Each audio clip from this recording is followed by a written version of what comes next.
បាទនេះគឺជាវីដេអូឆ្នាំចាស់ដែលខ្ញុំបានមកទីក្រុងប៊ូដាផេសប្រទេសហុងគ្រី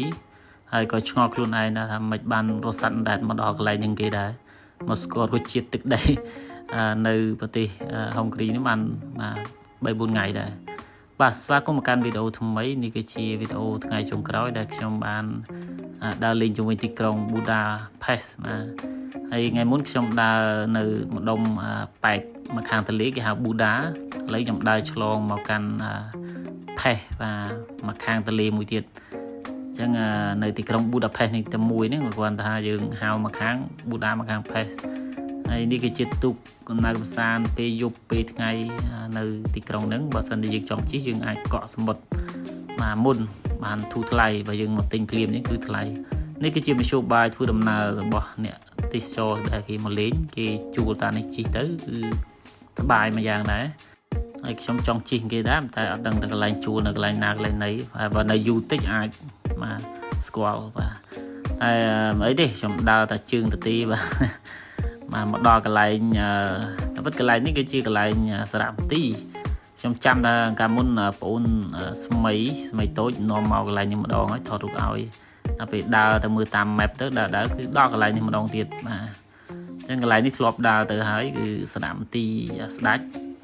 ហើយខ្ញុំក៏ដើរឆ្ពោះមកកន្លែងទៀតអានឹងដូចជាវាមានឈ្នេះគេដែរបាទនៅកន្លែងរួចឲ្យទៅរូបសណាដាក់នៅក្នុងគេហៅថា popular place គឺមើលតាម map ដើរមកហើយដើរតែឯងមកមើលមានរូបចម្លាក់មានអីគឺចាថតអញ្ចឹងអបសុកមិនដឹងដើរទៅណាព្រោះមើលតាម map ទៅដើរនៅជុំវិញផេសហ្នឹងហើយដើរចុះដល់ឡើងគឺមកដល់កន្លែងរូបសំណាកវងមូស្អាតដែរហើយនៅគៀកហ្នឹងគឺកន្លែងរដ្ឋសភាគេហ្នឹង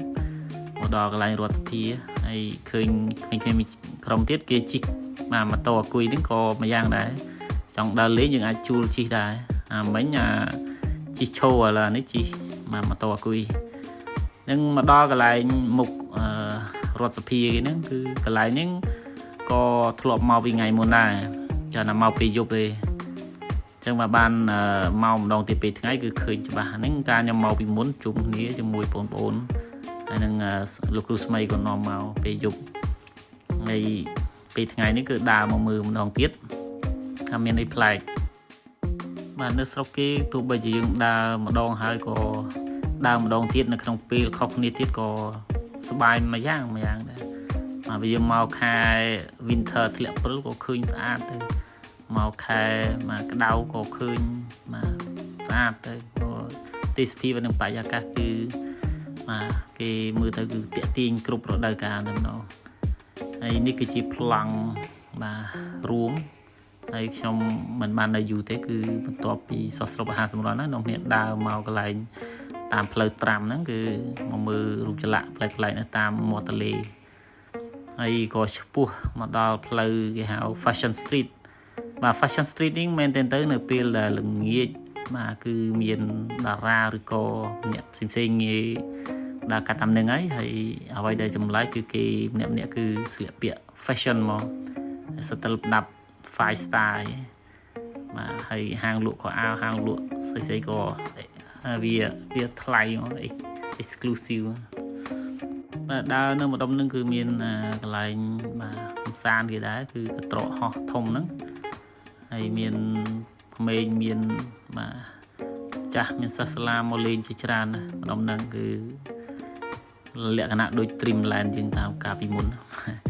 ហើយសួនកំសាន្តគេកំពុងតែអាប់ដេតធ្វើកន្លែង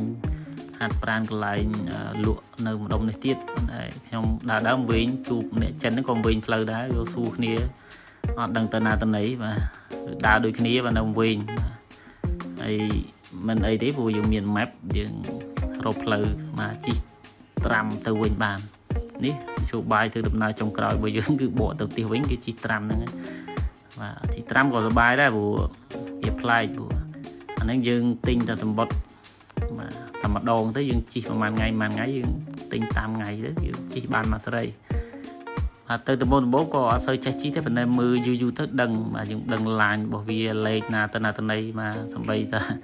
សัตว์ចិញ្ចឹមក៏អាចជិះបានដែរ ហើយវិលមកដល់ហើយកន្លែងសិស្សប្អូនសាក់នៅគឺមកវិញគឺដោយសារតែដល់ម៉ោងត្រូវរៀបចំអីវ៉ាន់អញ្ចឹងមកផ្ទះវិញហើយឃើញរូបចម្លាក់ក៏ចេះថតមករូបចម្លាក់ប្លែកៗស្អាតហើយក៏រកផ្លូវចូលទៅផ្ទះវិញឃើញបាទអរគុណសម្រាប់ការទស្សនាវីដេអូមួយនេះហើយជួបគ្នានៅវីដេអូក្រោយៗទៀតបាទ